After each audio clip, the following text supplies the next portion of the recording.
Kalau 2024 ada waktu-waktu, kesempatan-kesempatan yang kita pakai secara salah, yang menyakiti hati Tuhan, merusak hubungan kita dengan sesama, bahkan merugikan diri sendiri, maka tahun ini exagoroso, redeem your time. Pergunakan waktumu, tebus waktumu, pakai baik-baik God's favor, perkenanan Tuhan dalam diri saya dan saudara. Amin, saudara-saudara. Tahun ini tidak ada jaminan bahwa hidup tanpa badai. Sekalipun ini tahun perkenanan, jangan bilang tanpa badai. Maka dari itu, sebelum badai-badai itu datang, Bapak Ibu sudah dengar firman ini. Jangan tidur. Supaya kalau badai datang Anda jangan, ini kenapa? Saya udah ngomong kemarin, kau aja tidur. Sudah terjadi baru bingung. Apa yang terjadi? Apa yang terjadi? Apa yang terjadi? Kok apa yang terjadi? Apa kau pikir Tuhan utus saya dari NTT ini untuk apa? Firman itu pasti relevan, saudara. Dia bisa relevan setelah Anda pulang gereja. Dia bisa relevan 1 minggu lagi. Dia bisa relevan 1 bulan lagi. Pokoknya tidak ada firman yang pergi dan kembali dengan sia-sia. Catat itu.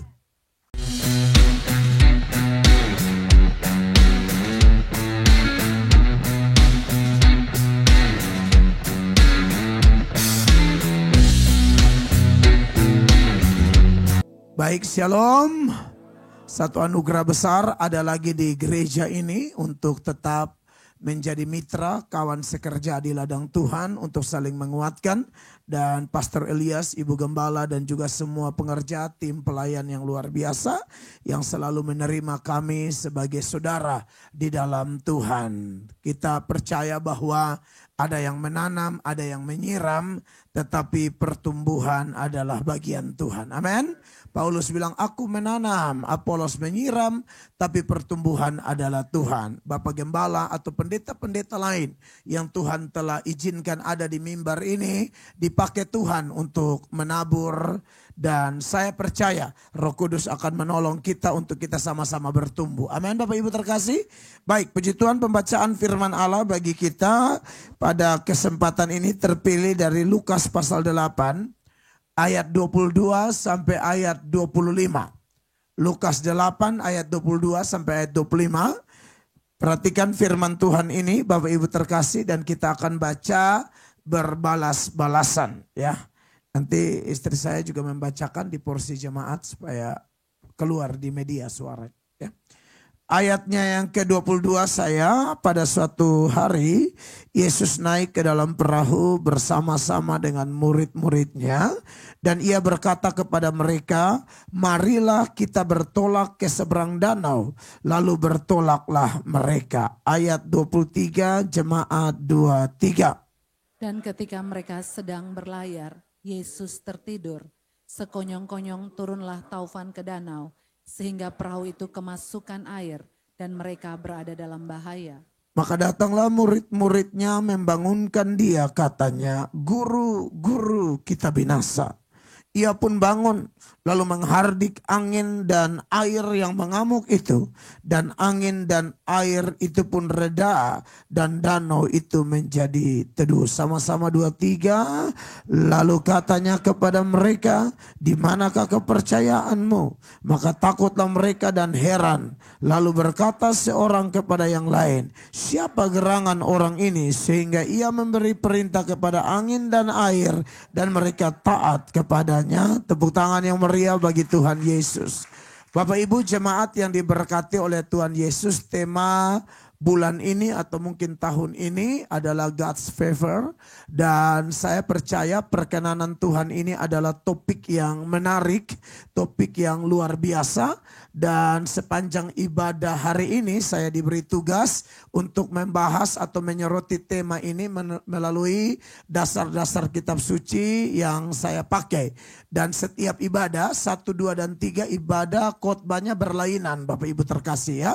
Jadi kalau Bapak Ibu mau dengar mendengar khotbah yang pertama harus nonton di channel gereja. Di sana saya menyoroti nats yang menjadi dasar dari tema kita, yaitu 2 Korintus pasal 6 ayatnya yang kedua. Tetapi di ibadah kali ini saya tidak menyoroti lagi nats itu, melainkan nats yang kita baca berbalas-balasan, yaitu Lukas pasal 8 ayat 22 sampai ayatnya yang ke-25. Intinya bahwa dalam ibadah satu itu saya mengingatkan bahwa kalau kita bicara tentang perkenanan Tuhan, pertama-tama kita menyoroti inisiatif Allah, dan yang kedua adalah porsi kita sendiri sebagai orang-orang yang mendapatkan perkenanan, mendapatkan belas kasihan, mendapatkan kemurahan, mendapatkan anugerah dalam hidup saya dan saudara. Makanya saudara-saudara, Tuhan Yesus dalam beberapa data, misalnya dalam Yohanes pasal 15 ayatnya yang ke-16 sebagai data pembanding, Yesus berkata di sana bahwa bukan kamu yang memilih aku, tetapi aku yang memilih kamu. Supaya apa? Kamu pergi dan menghasilkan buah, dan buahmu itu tetap.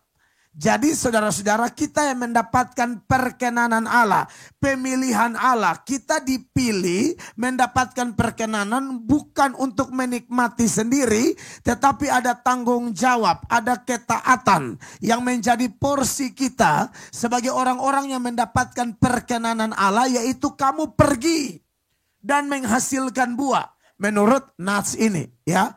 Sama-sama baca jemaat, 1, 2, 3. Bukan kamu yang memilih aku, tetapi aku ialah yang memilih kamu, dan aku telah menetapkan kamu supaya kamu pergi dan menghasilkan buah, dan buahmu itu tetap, supaya apa yang kamu minta kepada Bapa dalam namaku diberikannya kepadamu. Saya percaya ada permintaan dari setiap kita di tahun ini dalam urusan rumah tangga, pekerjaan, ekonomi, bisnis, pendidikan, bahkan kehidupan bergereja kita bersama-sama. Di gereja ini ada doa, ada permohonan. Kalau mau doa kita didengar, kalau mau doa kita dikabulkan, ingat, kalau Tuhan sudah pilih kita, Tuhan berkenan kepada kita, tangkap perkenanannya, tangkap kesempatan itu, pakai baik-baik waktu yang ada. Amin. Sebab kalau kita tidak pakai perkenanan Tuhan, maka setan yang akan mengganggu kita. Makanya dalam Efesus pasal 5 ayat 16 dikatakan, dan pergunakanlah waktu yang ada karena hari-hari ini adalah jahat. Kata pergunakan dalam ayat itu dia pakai kata Yunani exagoroso. Exagoroso itu bahasa Inggrisnya redeem your time. Tebus waktumu. Selamatkan waktumu. Pakai waktumu baik-baik. Kalau 2024 ada waktu-waktu, kesempatan-kesempatan yang kita pakai secara salah, yang menyakiti hati Tuhan, merusak hubungan kita dengan sesama, bahkan merugikan diri sendiri, maka tahun ini exagoroso, redeem your time. Pergunakan waktumu, tebus waktumu, pakai baik-baik. God's favor, perkenanan Tuhan dalam diri saya dan saudara. Amin, saudara-saudara. Dan menarik Bapak Ibu terkasih, perkenanan Tuhan menurut Lukas pasal 8 ayat 22 sampai ayat 25 ini saya soroti dalam kaitan dengan badai yang terjadi dalam cerita tadi. Saudara, bicara tentang badai, fenomena-fenomena alam seperti yang terjadi dalam Lukas 8 ayat 22 sampai ayat 25, tentu dari sudut pandang manusia, dari sisi geografisnya, kita tahu bahwa posisi Danau Galilea itu sangat berpotensi terjadinya badai-badai. Bapak Gembala sudah belasan kali atau puluhan kali ke Israel, lebih paham tentang bagaimana Danau Galilea itu. Secara geografis memang posisi Danau Galilea itu sangat rawan dengan terjadinya badai, angin sakal dan sejenisnya. Tetapi dari sudut pandang Allah, kita mempercayai bahwa tidak ada sesuatu pun terjadi di bawah kolong langit ini terjadi secara kebetulan. Amin. Termasuk hal-hal yang remeh, hal-hal yang sepele. Alkitab berkata tidak ada rambut di kepala kita yang jatuh ke bumi tanpa seizin Allah. Tidak ada burung pipit yang kecil. Walaupun harganya 2 ekor seduit. Tapi burung pipit yang kelihatannya tidak ada harga itu. Tidak mungkin jatuh ke tanah, jatuh ke dunia tanpa seizin Tuhan. Apalagi badai ini. Jadi kalau hari ini lagi viral di Los Angeles, di California terjadi badai. Dalam badai itu ada api. Dan api itu membakar habis beberapa titik. Bahkan rumah-rumah orang kaya, aset-asetnya triliunan, miliaran. Itu orang bisa gila. Karena Alkitab berkata, di mana hartamu berada, di situ hatimu berada. Kalau hatimu pada harta, harta habis langsung. Jam 7 lewat 5. Miring. Gila itu saudara-saudara. Karena di mana hartamu berada, di situ hatimu berada. Beda sama Abraham, sama Ayub. Harta mereka adalah Bapa di sorga. Makanya ketika harta Ayub diambil, anak 10 orang mati dalam 1 hari. Ayub berkata apa? Terpujilah Allah, Allah yang memberi, Allah yang mengambil. Aku datang dengan telanjang, aku kembali dengan telanjang. Keren. Tuhan uji Abraham. Tuhan minta tidak main-main, minta Ishak. Dia tunggu 25 tahun untuk dapat Ishak. Orang kalau dapat anak atau dapat cucu di usia tua, sayangnya minta ampun saudara-saudara. Tapi Allah mau uji Abraham. Kamu lebih cinta mana? Pemberian atau sang pemberi? 2 hal berbeda itu ya. Suami pemberian, istri pemberian, anak pemberian, harta pemberian, aset pemberian, tanah pemberian, uang pemberian. Tuhan pemberi. Tuhan mau uji kita seperti dia uji Ayub di tahun perkenanan ini. Di tahun 2025 ini. Anda jemaat Tuhan lebih cinta pemberi atau pemberian? Orang yang cinta pemberi sekalipun ada sibuk, bisnis lagi naik, tapi dia tidak akan lupa tugas di gereja. Makanya tadi saudara masuk sudah ada tuh kertas untuk yang mau pelayanan kan. Sesibuk-sibuknya Anda dan saya. Cari makan, cari minum, cari pakai. Tapi ketika sang pemberi mengundang Anda dan saya terlibat dalam pekerjaan Tuhan di gereja ini. Maukah Anda buktikan tahun ini di tahun perkenanan bahwa Anda dan saya lebih cinta sang pemberi dibanding pemberiannya. Beri dulu teputan. Jangan tanggung-tanggung kalau mau hantam betul. Amin, Bapak Ibu terkasih. Lebih cinta apa? Allah sang pemberi. Harta pemberian. Makanya salut tuh sama Abraham. Bapak segala orang percaya. Teladannya keren. Nah kembali kepada badai tadi Bapak Ibu terkasih. Jadi badai itu tidak mungkin terjadi kebetulan. Dari sudut pandang manusia hari ini bencana di Los Angeles, Hollywood dan sekitarnya. Entah sudah kena di Beverly Hills dan seterusnya. Saya hampir 8 atau 9 kali ke sana. Dan sering pelayanan di situ. Dan sela-sela pelayanan pasti saya ke sana. Dan biasa memang di titik-titik ramai seperti di Hollywood, Beverly Hills, Rodeo Drive. Atau kalau di New York, di Manhattan, di Vegas, di segala macam, di Santa Monica dan lain sebagainya. Itu selalu ada pengkhotbah volunteer yang membawa sound system apa adanya. Mulai berkhotbah, bertobat, tinggalkan dosamu, tinggalkan LGBT, tinggalkan drugs, tinggalkan dosa-dosa yang melawan Tuhan. Jauhkan dirimu dari keangkuhan, kesombongan. Itu selalu kita dengar di beberapa titik. Tidak banyak hamba Tuhan model begini. Tapi memang itulah yang Yesus bilang. Ada 2 jalan. Jalan yang lebar dan jalan yang sempit. Dan hamba-hamba Tuhan di Amerika itu memilih jalan yang sempit. Di mana Amerika semakin bejat. Amerika semakin mengalami dekadensi moral yang begitu rupa.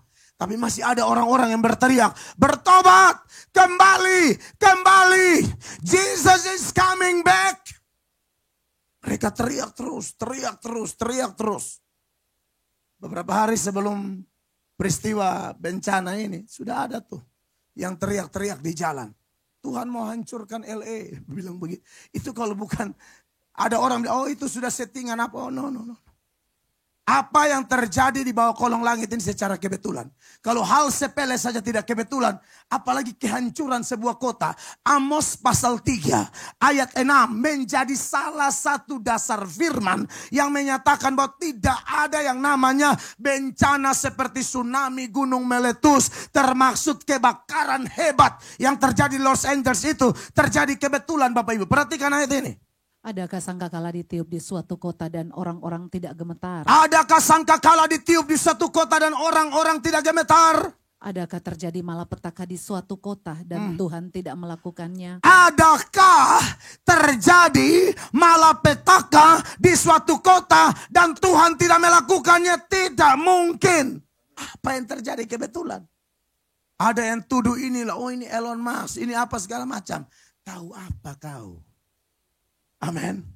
Mau sapa-sapa kalau oh ini dari satelit lalu mataharinya diarahkan ke titik-titik itu bla bla karena mau membangun smart city bla bla segala macam. Tapi ayat ini final. Kalau sorga tidak setuju tidak jadi. Sorga setuju makanya jadi. Amin. Tidak ada badai di hidup ini yang terjadi kebetulan. Termasuk badai yang dialami murid-murid saat berlayar dengan Kristus. Amin. Tidak ada badai kebetulan. Tapi apakah badai yang terjadi, yang kelihatan kebetulan itu terjadi begitu saja tanpa tujuan? Allah tidak pernah melakukan segala sesuatu tanpa tujuan. Allah kita bukan Allah yang iseng. Tidak ada kerjaan tiba-tiba bikin ini. Enggak ada saudara-saudara. Allah selalu punya tujuan. Allah selalu punya maksud. Allah punya agenda khusus di balik setiap peristiwa yang dia izinkan. Badai apapun. Tahun ini tidak ada jaminan bahwa hidup tanpa badai. Amin. Sekalipun ini tahun perkenanan, jangan bilang tanpa badai. Maka dari itu, sebelum badai-badai itu datang, di tanggal 19 Januari 2025, Bapak Ibu sudah dengar firman ini. Jangan tidur. Supaya kalau badai datang Anda jangan, ini kenapa? Saya udah ngomong kemarin, kau aja tidur. Sudah terjadi baru bingung. Apa yang terjadi? Apa yang terjadi? Apa yang terjadi? Kok apa yang terjadi? Apa? Kau pikir Tuhan utus saya dari NTT ini untuk apa? Firman itu pasti relevan, saudara. Pasti relevan. Murid-murid dalam keadaan lagi baik-baik aja nih. Lagi baik-baik. Tidak ada masalah. Tapi Yesus omong begini. Nanti kamu akan dibunuh. Suasana lagi baik, lagi lihat mujizat, 5 roti 2 ikan, kasih bangkit orang mati, dan lain sebagainya. Tiba-tiba Yesus ngomong begini, kamu akan dikucilkan, kamu akan dibunuh, kamu akan dianiaya karena namaku. Waktu Yesus ngomong itu belum relevan. Tapi apakah tidak relevan? Suatu saat relevan. Yesus naik ke surga, hari Pentakosta, gereja lahir, pelayanan berkembang, mujizat terjadi di mana-mana. Tapi Anda cek, Petrus dan kawan-kawan ditangkap dan dianiaya. Khotbah pasti relevan. Dia bisa relevan setelah Anda pulang gereja. Dia bisa relevan 1 minggu lagi. Dia bisa relevan 1 bulan lagi. Pokoknya tidak ada firman yang pergi dan kembali dengan sia-sia. Catat itu. Catat itu. Jadi kalau saudara dengar khotbah, dengar baik-baik. Sebab apa? Sikapmu kepada Tuhan sangat ditentukan oleh sikapmu kepada firman. Hormat firman, hormat Tuhan. Tidak hormat firman, tidak hormat Tuhan. Makanya banyak orang yang takut Tuhan tapi tidak hormat firman. Penipu kau. Kau penipu. Bagaimana kau hormat Tuhan? Kau tidak hormat firmannya. Ini isi hatinya. Omong kosong. Jangan ada penipu di tahun 2025. Amin. Gereja ini berkembang, Tuhan mau kita semua jadi orang-orang yang taat. Mari kita lihat poin per poin. Haleluya. Ini tahun baru, ini harus khotbah begini, amin. Ini belum masuk bulan 2, ini baru bulan 1 tanggal 19 pertengahan. Beberapa hal tentang badai ini. Yang pertama, badai ini atas izin Allah ini terjadi di saat murid-murid mentaati Yesus. Kan Yesus ajak, yuk naik perahu. Taat. Di balik taat ada badai. Menurut cerita ini loh ya. Kan saudara lihat ayat 22-nya bilang apa ya. Ayat 22 dari Lukas 8. Perhatikan, baca Bu. Pada suatu hari Yesus naik ke dalam perahu bersama-sama dengan murid-muridnya.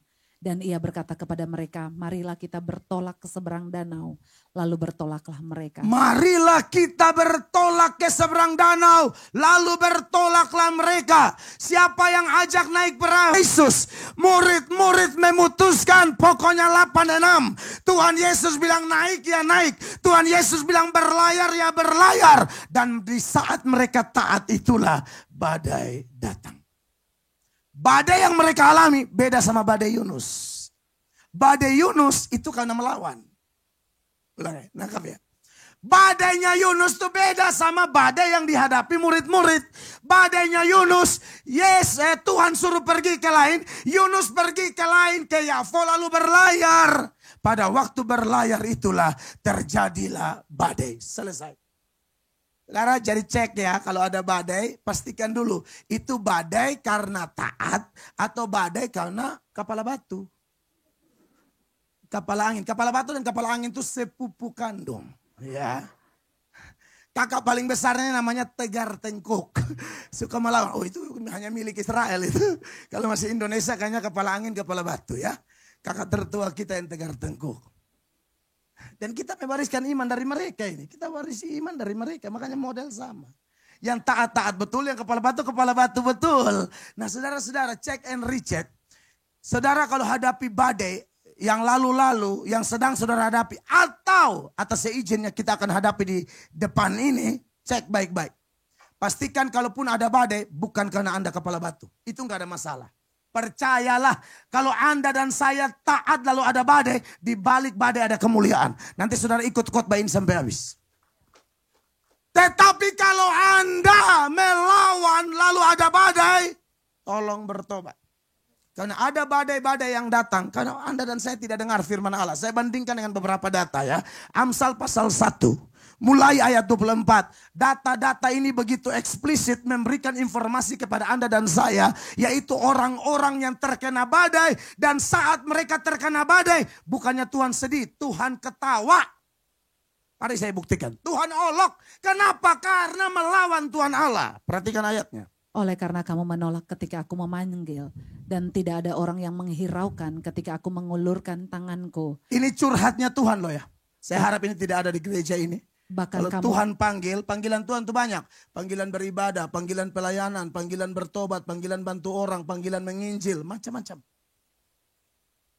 Setiap hari kita dipanggil Allah. Untuk panggil para majus, Tuhan pakai bintang. Untuk panggil Maria, Tuhan pakai malaikat. Amin. Untuk panggil gembala, Tuhan pakai malaikat. Untuk tegur Bileam, Tuhan pakai keledai. Untuk ingatkan Anda, Tuhan pakai kami hari ini. Jadi Tuhan pasti selalu bicara. Tidak ada Tuhan tidak bicara. Hanya caranya beda-beda. Pakai bintang kah, pakai pendeta kah, pakai malaikat kah, pakai keledai kah. Atau pakai pendeta. Jadi tolong, Tuhan pasti panggil. Jangan coba-coba cuek. Saudara mau cuek, saudara mau kasih tunjuk saudara punya hebat, coba saja. Mari kita lihat, kau aman atau tidak tahun ini. Saya yakin kau tidak aman. Kalau melawan. Dalam nama Yesus kau tidak aman.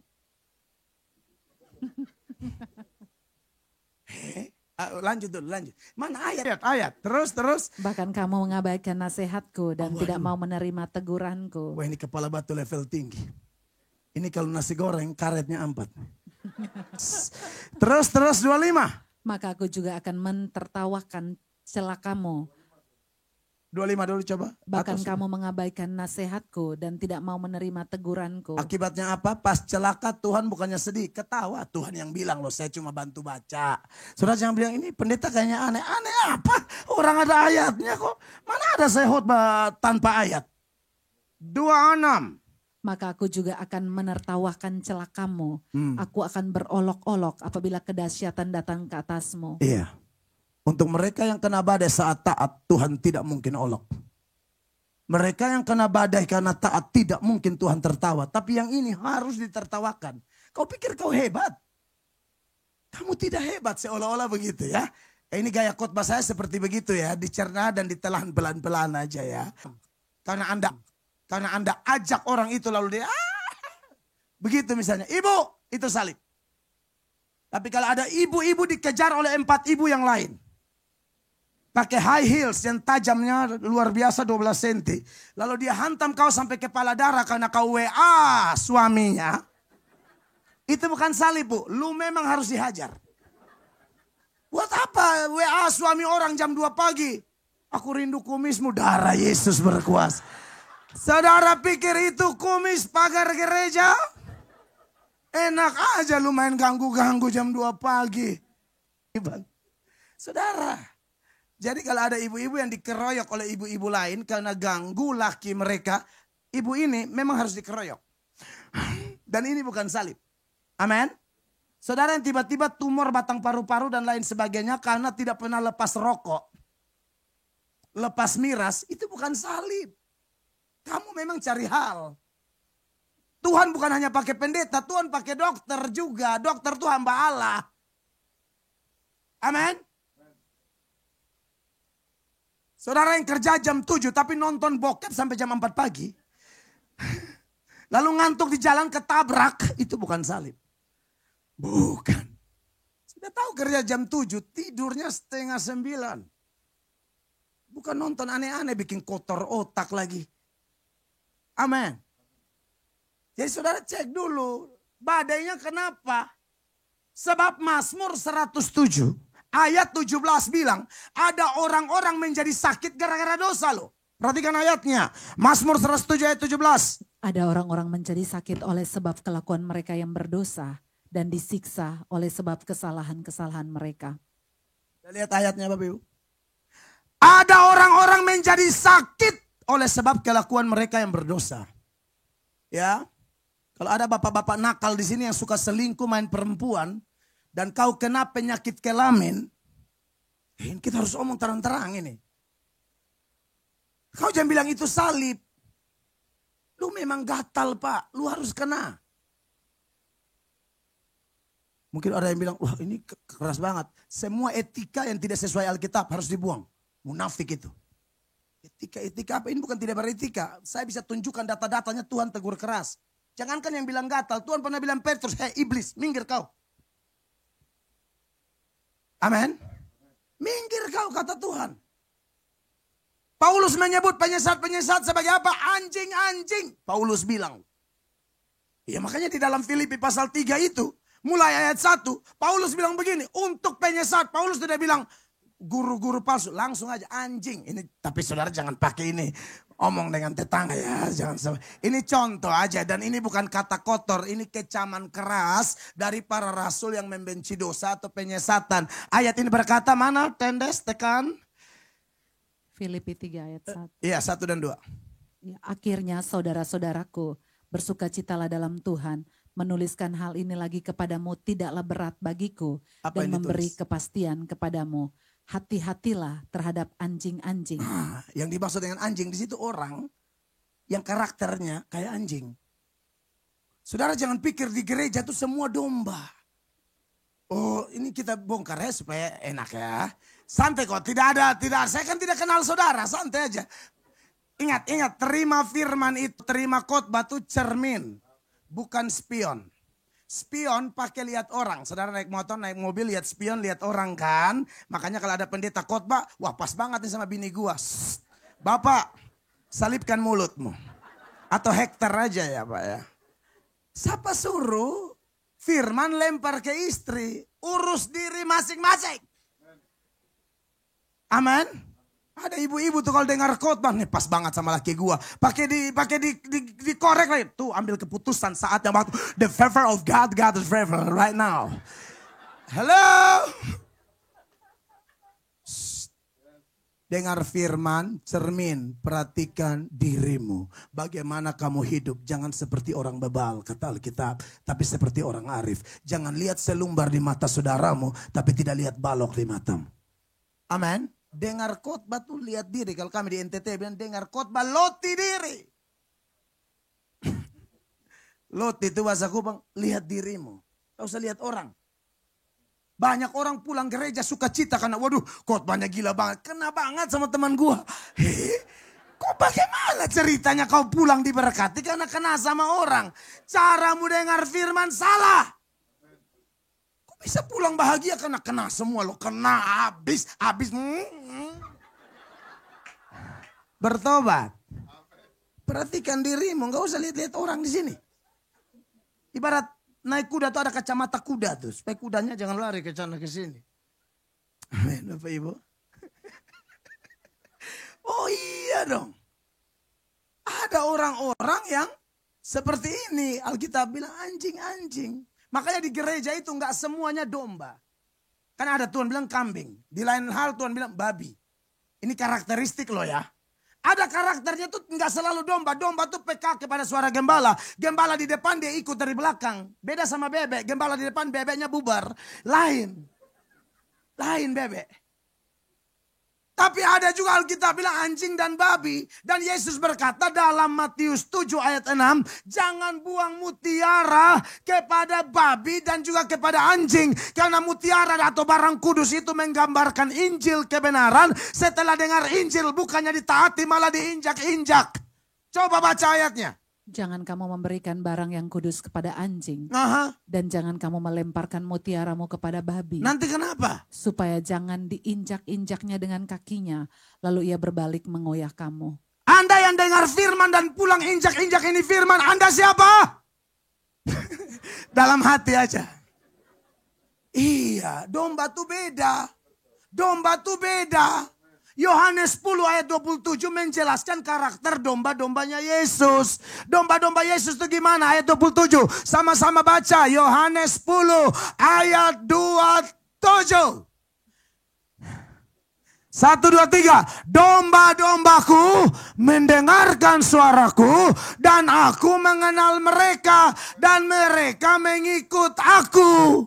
Saudara yang 31 Desember nangis-nangis di gereja karena ibadah tutup tahun. Lalu sudah bikin komitmen A, B, C. 2025 aku mau gini Tuhan, mau gini, mau gitu. Tetapi kau kembali lagi ke lumpur. Itu seperti anjing dan babi. Udah muntah, makan lagi muntahnya. Makanya saudara-saudara dalam 2 Petrus 2. Mulai ayatnya yang ke 20, firman Allah bilang begini saudara. 2 Petrus 2 ayat 20, perhatikan. Sebab jika mereka oleh pengenalan mereka akan Tuhan Yesus dan Juru Selamat kita Yesus Kristus telah melepaskan diri dari kecemaran-kecemaran dunia. Tetapi terlibat lagi di dalamnya. Maka akhirnya keadaan mereka lebih buruk daripada yang Katanya semula. udah mau lepas tapi terlibat lagi. Ayat ini ngomong, saya cuma bantu baca buat saudara. Bahwa ayat ini bilang keadaan orang itu akan lebih buruk. Ini tahun perkenanan harusnya keadaan lebih baik. Tapi kenapa ada yang lebih buruk? Karena tidak punya karakter domba. Melainkan karakter anjing dan babi. Lanjut 21. Karena itu bagi mereka adalah lebih baik jika mereka tidak pernah mengenal jalan kebenaran daripada mengenalnya, tetapi kemudian berbalik dari perintah kudus yang disampaikan kepada mereka. Mereka cocok disebut apa? Ayat 22, sama-sama baca. 1, 2, 3, bagi mereka cocok apa yang dikatakan peribahasa yang benar ini. Anjing kembali lagi ke muntahnya. Dan babi yang mandi kembali lagi ke kubangannya. Gak semua di gereja itu domba kok. Tuhan yang ngomong. Saya bantu baca. Lalu mulailah pakai itu cermin masing-masing. Gua nih siapa? Amin. Supaya kalau ada badai tahun ini bukan badai karena kita melawan. Bukan badai karena kembali ke muntah. Bukan badai karena main lumpur. Tapi badai karena taat Kristus. Amin. Kekasih Tuhan. Itu harus periksa tuh Bapak ini ada di Alkitab masalahnya. Kalau saya ngomong tanpa dasar, nah itu saya kurang ajar. Masalahnya, khotbah ini kan beritakan firman. Iya saya besar, kau kurang ajar. 2. Hal yang kedua dari badai di dalam Matius pasal 8 ayat 22 sampai 25. Hal yang kedua dari badai itu adalah badai itu datang di saat keadaan lagi tenang-tenang saja. Jadi tidak ada tanda-tanda badai. Lagi tenang-tenang tiba-tiba badai. Makanya kalau kita baca di Lukas 8 setelah ayat 22, ayat 23 bilang begini, Bapak Ibu terkasih, perhatikan 23. Dan ketika mereka sedang berlayar, Yesus tertidur sekonyong-konyongnya turunlah taufan ke danau, sehingga perahu itu kemasukan air dan mereka berada dalam bahaya. Garis bawahi, sekonyong-konyong turunlah taufan ke danau. Itu tiba-tiba. Waktu berlayar awal mungkin sampai tengah jalan tenang, enak.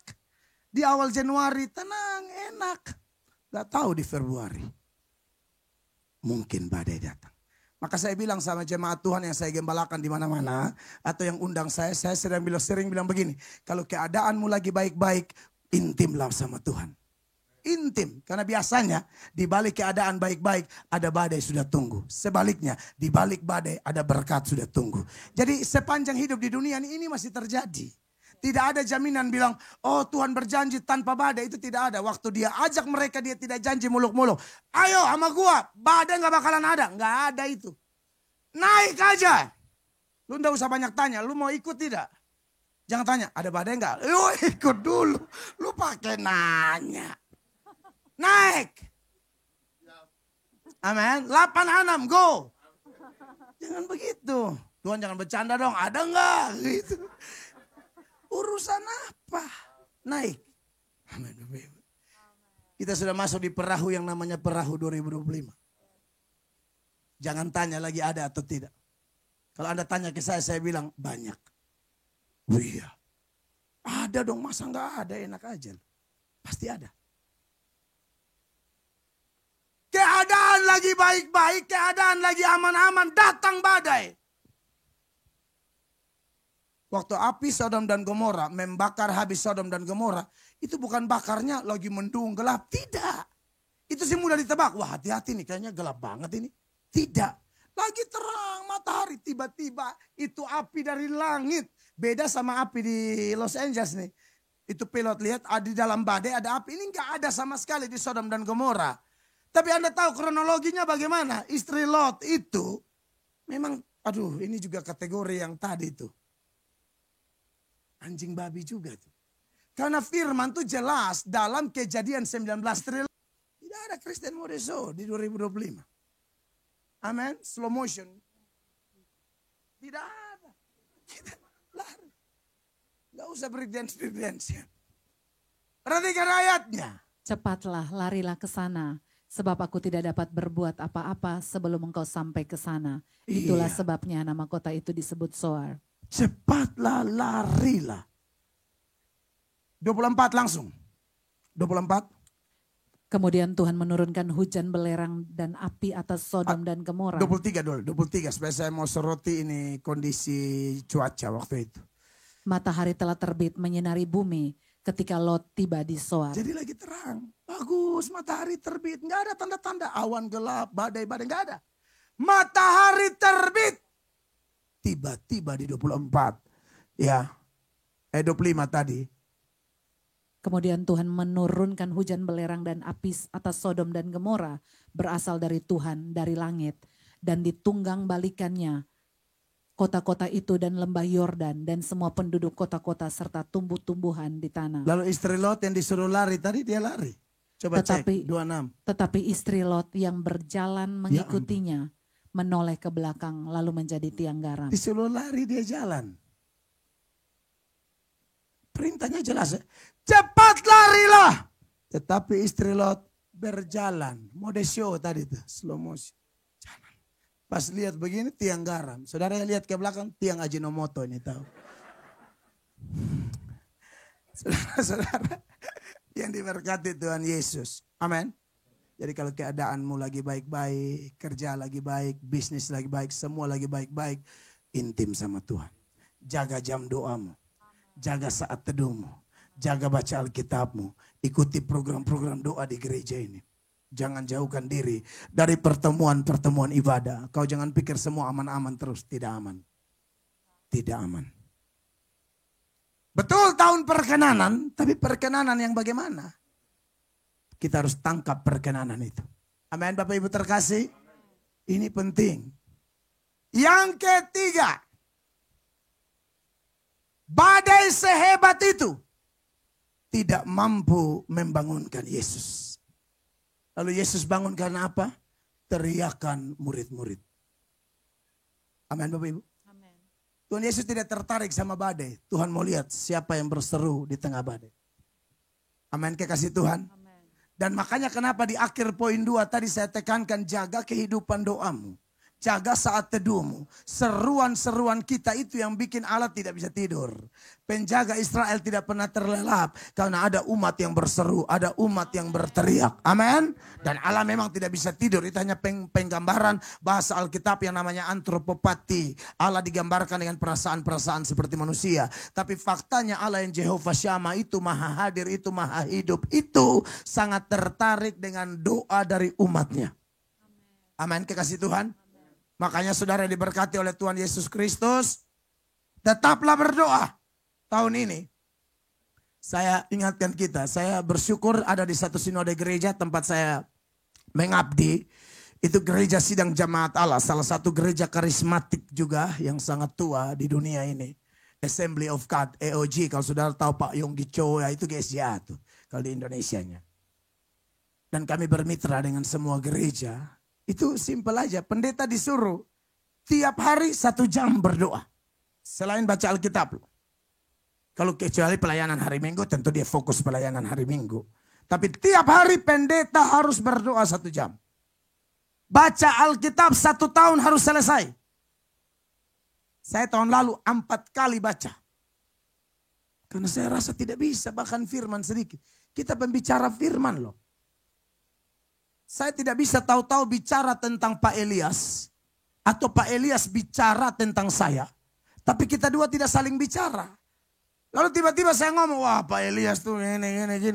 Jangan percaya saya, penipu. Saya tidak pernah ketemu beliau. Saya tidak pernah ngobrol timbal balik dengan beliau. Kok tahu-tahu ngomong tentang beliau? Itu seperti orang ngomong tentang Tuhan. Tapi tidak pernah ngomong dengan Tuhan dalam doa. Itu seperti orang ngomong tentang Tuhan, tapi tidak pernah dengar Tuhan ngomong melalui baca Alkitab. Penipu. Baca Alkitab, Tuhan ngomong dengan kita. Berdoa, kita ngomong dengan Tuhan. Berkhotbah, kita ngomong tentang Tuhan. Saya pikir itu bukan main-main. Saat teduh dimulai dari pendeta-pendeta. Kalau pendeta-pendeta tidak kuat dalam doa, termasuk kepala-kepala keluarga tidak kuat dalam doa, bagaimana? Saudara tahu apa yang membuat Yesus bangun? Bukan badai. Ada orang badai besar, masalah ekonomi besar, bukan curhat sama Tuhan. Telepon sana, telepon sini, curhat sana, curhat sini. Syukur-syukur kalau kita curhat dengan orang yang benar. Syukur-syukur kalau kita curhat dengan hamba Tuhan yang saleh. Tapi kalau kita curhat dengan orang yang salah bagaimana? Makanya paling bagus bukan tidak boleh curhat, bukan tidak boleh berbagi, tapi periksa kehidupan doamu. Cerita sama orang selalu ada waktu, cerita sama Tuhan gak ada waktu. Tidak bisakah kau berjaga-jaga 1 jam saja, kata Tuhan Yesus kepada Petrus. Petrus itu punya pengalaman, janjinya luar biasa. Tuhan, yang lain tergoncang imannya, aku tidak. Kata Petrus. Tapi di Getsemani tidur. Tuhan bilang, Petrus, tidak bisakah kamu berjaga-jaga 1 jam? Kalau Tuhan mau panjang-panjangin bisa. Lu ngomongnya gede. Baca Alkitab tidak. Doa tidak. Besar mulut lu. Kira-kira gitu. Ngomong terus. Saat teduhnya mana? Apa yang terjadi? Tumbang. Angkat pisau, potong orang. Selesaikan masalah secara apa? Emosi bodoh. Saudara yang tidak kuat berdoa, Anda akan emosi bodoh-bodoh tahun ini. Ada orang tuh kalau udah emosi sembarang loh. Salahkan semua orang. Iya, ada ibu-ibu. Listrik mati. Dia emosi nih, dia telepon PLN. Dia mau maki PLN sebenarnya. Udah marah banget dia, angkat teleponnya, dia tekan terlalu cepat, tekan nomornya PDAM. Ini udah salah nih. Dia tujuannya mau marah apa? PLN. Tapi emosi karena 2 nomor ini memang dia hafal ya. Dia tekan kecepatan, tekan tak pam. PDAM. Halo! Di sana balas, "Halo Bu. Kamu PLN ya?" "Bukan Bu, kami PDAM." "Kalian juga sama saja. Air mati terus." Loh, ini kan tujuan awal mau marah PLN. PDAM memang ada masalah juga, tapi kan sasaran utamanya. Bapak-bapak, ibu-ibu kalau tidak kuat berdoa, mulai emosi bodoh-bodoh, marah tak terkendali. Marahnya sembarang loh. Lagi berantem sama istri Pak RT lewat. Kenapa kau juga saya cekik ya? Diam kau. Pak RT kau diam. Tolong dong 2025. Amin. Yesus itu bangun karena doa-doa kita. Beri tepuk tangan dulu. Banyaklah berdoa. Untuk yang lain-lain boleh ada kata bosan. Untuk berdoa tidak boleh ada kata bosan. Lukas pasal 18 ayat 1 ketika memberi perumpamaan tentang doa, Yesus menekankan ayat itu demikian. Yesus mengatakan suatu perumpamaan kepada mereka untuk menegaskan bahwa mereka harus selalu berdoa dengan tidak jemu-jemu. Untuk menegaskan. Ini tegas, Tuhan Yesus kasih tegas. Kita juga harus tegas. Dia yang berkenan memberikan kita hidup 2025 ini menegaskan. Jangan jemu berdoa. Amin, Bapak Ibu terkasih. Jangan jemu berdoa. Doa itu sekalipun belum langsung dikabulkan apa yang kita minta. Tapi kita dapat kekuatan Bapak Ibu. Kita dapat kekuatan. Masalah besar tapi banyak berdoa. Itu masalah jadi enteng. Masalah kecil tidak berdoa banyak ngomel, masalah itu jadi berat. Dengar, sungut-sungut ngomel-ngomel, masalah kecil bisa jadi besar. Masalah besar tapi kita berdoa, ada kekuatan. Bahkan tunggu waktu Tuhan, Allah buka jalan, Allah kabulkan. Sehingga mulut kita, hati kita, jiwa kita penuh dengan sorak-sorai sambil berkata, Tuhan yang kita sembah tidak berubah. Dahulu, sekarang, sampai selama-lamanya. Kuat berdoa. Hamba-hamba Tuhan berdoa dan ada penglihatan. Mereka kasih kabar saya. Mereka tidak mau berdoa buat saya lagi. Pikir saya kuat katanya. Padahal mana ada pendeta kuat. Tapi tiba-tiba karunia-karunia khusus dari beberapa pendoa. Bilang, aduh itu Melatok serangan setan banyak banget. Melatok lagi injak-injak setan tapi diserang gila-gilaan. Tapi dalam doa itu mereka lihat malaikat Tuhan tolong. Lalu istri saya kasih kabar ke saya. Lalu istri saya tahu bahwa sinode minta 1 jam berdoa. Saya berdoa 2 jam.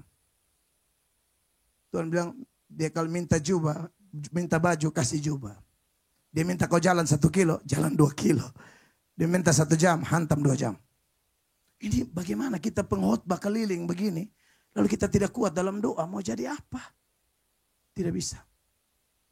Makanya kalau waktu paling banyak itu saya berdoa di pesawat. Saya sudah capek lihat awan. Lebih baik tutup mata, setel lagu rohani, simfoni musik. Sadar. Serius ada di handphone saya.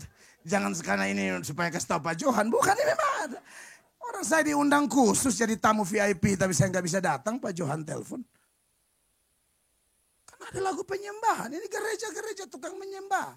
Terus saudaranya nyembah di gereja. Tidak bisa. Kita tuh penyembah, benar menyembah, tidak tergantung tempat. Kapan saja, di mana saja, dalam keadaan apa saja. Saya worshiper, true worshiper. Ini bukan nama band rohani, ini kebenaran firman. Amin. Haleluya, jadi menyembah tuh begitu. Kalau di gereja aja orang menyembah, kau ngantuk, di rumah saya yakin kau hilang lenyap. Di gereja orang menyembah aja dia begini. Apalagi dia sendiri, ke dalam tangan setan kuserahkan nyawamu.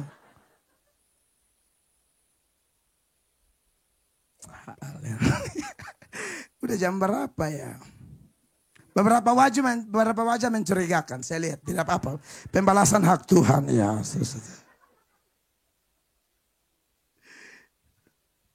Apa tujuan badai ini?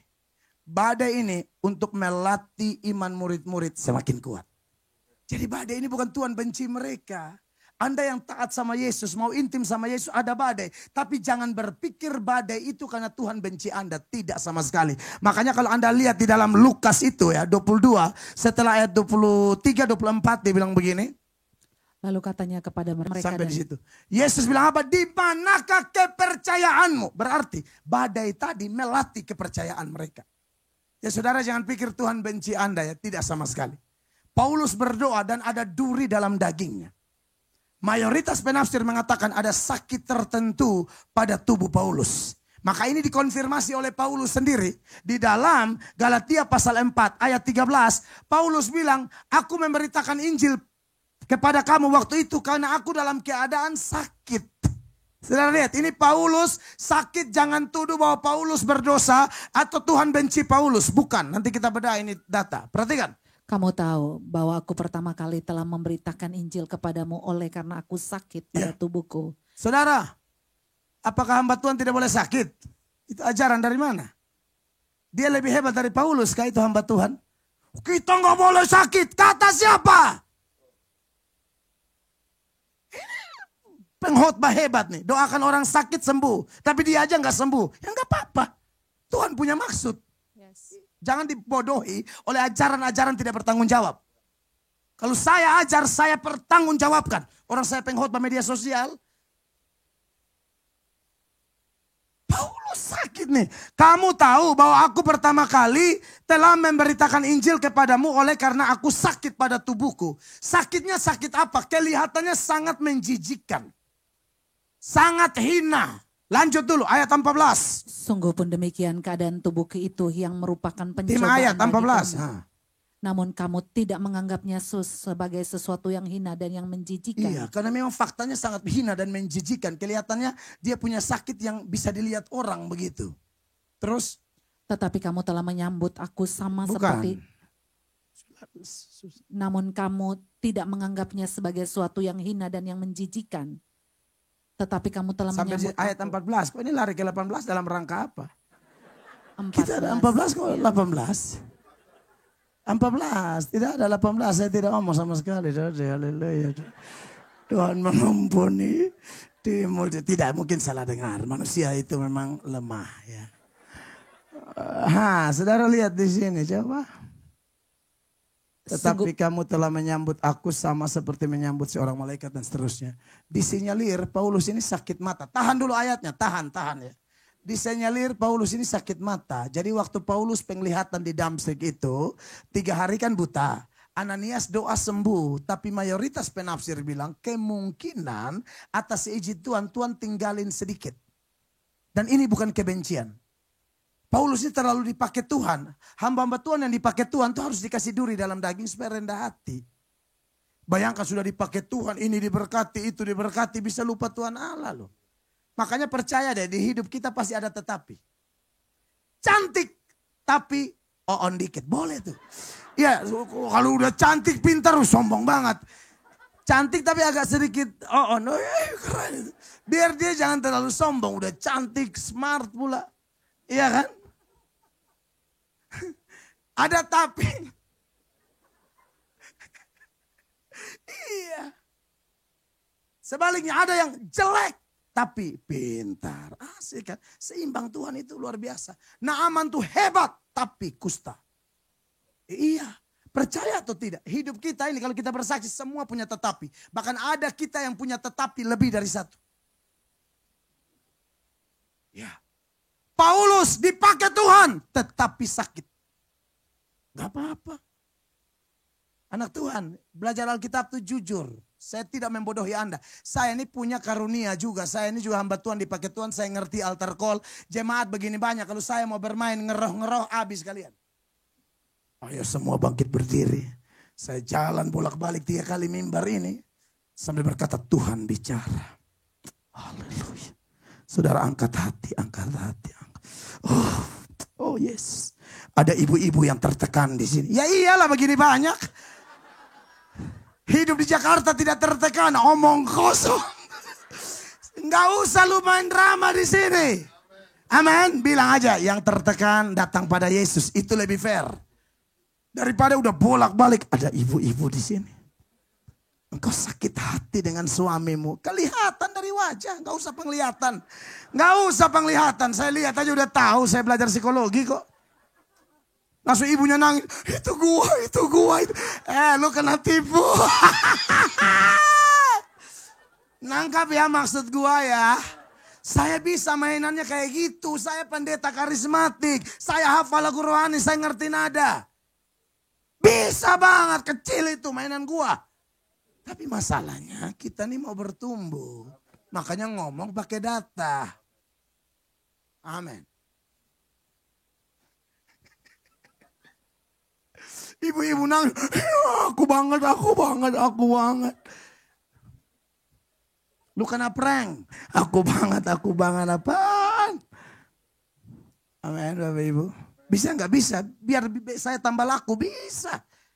Saya live di TikTok aja 2.000 orang nonton. Saya lihat ada seorang bapak terlilit hutang. Ini utang semua yang masuk ini.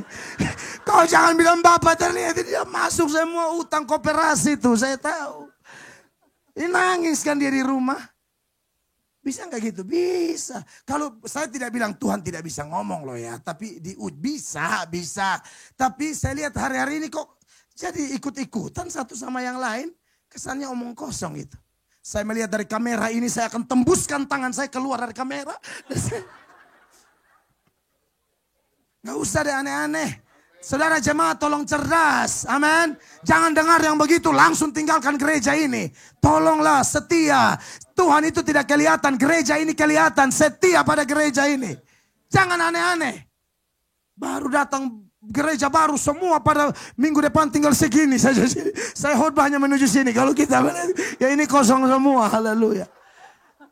Apa begitu gereja? Setia dong, biasa aja kali. Sekarang banyak penipu. Jujur aja nih kita ngomong. Sudahlah. Saudara, kalau ada badai Tuhan latih percaya kita. Amin. Supaya next level. Yang terakhir, benar-benar terakhir. Ini benar-benar terakhir nih. Saya catat di sini. Di balik badai ada perkara besar. Ternyata kalau Anda baca terus Lukas 8:22-25, setelah peristiwa ini mereka menyeberang ke tempat yang berikut. Itu orang yang dilepaskan dari legion itu. Sudah tahu ya? Jadi Tuhan tuh begitu, kalau dia ada kasih badai, biasanya ada perkara spektakuler, perkara dahsyat yang tunggu kita. Jadi lewatilah badai ini tetap bersama Kristus, tetap taat firman, tetap berdoa, tetap melayani. Percayalah, Allahmu dan Allahku, Allah yang kita sembah bukan Allah yang kepagian atau kesorean. Dia Allah yang tidak terlalu cepat atau dia Allah yang terlalu lambat. Dia tepat pada waktunya. Amin. Saudara percaya deh, jangan takut, tetap berserah. Tuhan akan memberikan pembelaan dan Tuhan akan tunjukkan bahwa di balik penderitaan itu ada kemuliaan Allah yang Allah siapkan bagi kita. Makanya kalau Anda bandingkan dengan Roma pasal 8 ayat 18, firman Allah bilang begini, saudara-saudara. Sebab aku yakin bahwa penderitaan zaman sekarang ini Amen. tidak dapat dibandingkan dengan kemuliaan yang akan dinyatakan kepada kita. Penderitaan zaman sekarang ini, kata Paulus, tidak dapat dibandingkan dengan kemuliaan yang Tuhan siapkan. Paulus punya penderitaan itu bukan penderitaan main-main loh saudara. Kalau Anda bandingkan dengan 2 Korintus 11 mulai ayat 23. Tunjukkan ayat itu biar jemaat juga bisa lihat. Mulai ayat 23. Paulus mengecam hamba-hamba Tuhan yang baru menderita dikit, baru tantangan sedikit sudah omong sana sini. Paulus bilang, kau hamba Tuhan apa? Saya menderitanya ngeri dibanding kau. Jadi jangan banyak ngomong. Perhatikan. Apakah mereka pelayan Kristus? Aku berkata seperti orang gila, aku lebih lagi. Aku lebih lagi. Aku lebih banyak berjeri lelah, lebih sering di dalam penjara, diderah di luar batas. Kerap kali aku dalam bahaya maut. Ayat 24, jemaat baca sama-sama. 1, 2, 3. Tiap kali 40 kurang 1 pukulan. Ini penyesalan. Kalau Paulus hidup zaman sekarang, saudara bilang Paulus bisa lihat bekas pencambukan gak? Nangis loh saudara. Saya dengan Pak Elias tidak ada yang cambuk kita, supaya saudara tahu. Jadi tidak usah bilang, coba lihat, tidak ada. Kalau bekas kurap sudah sembuh sih, puji Tuhan karena kalpanax ya. Saudara, ini kalau hidup zaman sekarang saudara minta lihat, nangis loh. Gembala kalian dicambuk-cambuk begini. Ya, 40 kurang 1, 39 kali 5. Berapa tuh? Hitung sendiri. Amin. Ngeri. Ditambah lagi. Apa lagi? 24, 25. 3 kali aku didera. 1 kali aku dilempari dengan batu. 3 kali mengalami karam kapal. Sehari semalam aku terkatung-katung di tengah laut. Saudara kalau jadi Kristen cuma duduk di AC begini. Jangan ngomel-ngomel. Amin. Ibadahnya nyaman. Kursinya terlipat sendiri lagi. Amin. Gunakan kesempatan ini baik-baik. Ini sengsara sekali ini. Terus. Dalam perjalananku aku sering diancam bahaya banjir dan bahaya penyamun. Bahaya dari pihak orang-orang Yahudi dan dari pihak orang-orang bukan Yahudi. Wow. Bahaya di kota, bahaya di padang gurun, bahaya di tengah laut, dan bahaya dari saudara-saudara palsu. Jadi ada juga orang-orang saudaranya Yudas banyak. Cium tapi jual. Palsu, saudara palsu namanya. Suka muji-muji kita padahal dia paling jengkel kita. Wah tambah cantik. Jerawatnya udah nggak ada padahal lagi banyak nih. Kok nggak ada sih? Perasaan banyak. Nggak, maksudnya udah nggak ada tempat lagi. Kurang aja. Udah full katanya. Bertobat kau ya. Kamu nyanyi sih keren, tapi kalau kamu diam lebih damai sejahtera. Saudara lihat ini, saudara-saudara palsu. 27. Aku banyak berjerih lelah dan bekerja berat. Kerap kali aku tidak tidur. Wow. Aku lapar dan dahaga. Kerap kali aku berpuasa, kedinginan dan tanpa Dan pakaian. masih banyak lagi. 28 sama-sama baca jemaat. 1, 2, 3. Dan dengan tidak menyebut banyak hal lain lagi. Urusanku sehari-hari yaitu untuk memelihara semua jemaat-jemaat. Bapak Ibu ini berat atau tidak menurut Bapak Ibu? Oh iya berat dong. Banget. Tapi Paulus bilang Pak ringan Pak. Kitanya bilang berat. Paulus bilang enggak ringan. 2 Korintus 4 ayat 17. Kita bilang berat kan? Dia bilang enggak tuh. Ringan. Baca. Sama-sama lagi deh. 1, 2, 3. Sebab penderitaan ringan yang sekarang ini mengerjakan bagi kami kemuliaan kekal yang melebihi segala-galanya. Jauh lebih besar daripada penderitaan kami. Anda lihat itu? Kenapa saudara rasa penderitaanmu berat? Saya mau kasih di akhir khotbah ini saya kasih tahu. Jujur aja, kita yang masalah selalu rasa berat. Mungkin, periksalah. Mungkin kita kurang cinta Tuhan. Tuhan tidak ada yang berat. 1 Yohanes 5 ayat 3, sama-sama baca. Saya sudah mau selesai nih, mungkin ya. 1 Yohanes 5. Maksudnya, ini ayat keluar terus di kepala ini. Ini saya nggak ada dicatat masalahnya. Tiba-tiba nongol. Serius, kali ini bukan trik karismatik ya. Ini memang Tuhan kasih nongol ya harus jujur dong. 1 Yohanes 5 ayat 3, 1, 2, 3. Sebab inilah kasih kepada Allah, yaitu bahwa kita menuruti perintah-perintahnya. Perintah-perintahnya itu tidak berat. Beri tepuk tangan ya beri begitu. Kenapa Paulus bilang, kita bilang berat? Paulus bilang no, ringan. Karena Paulus bilang bagiku hidup adalah Kristus.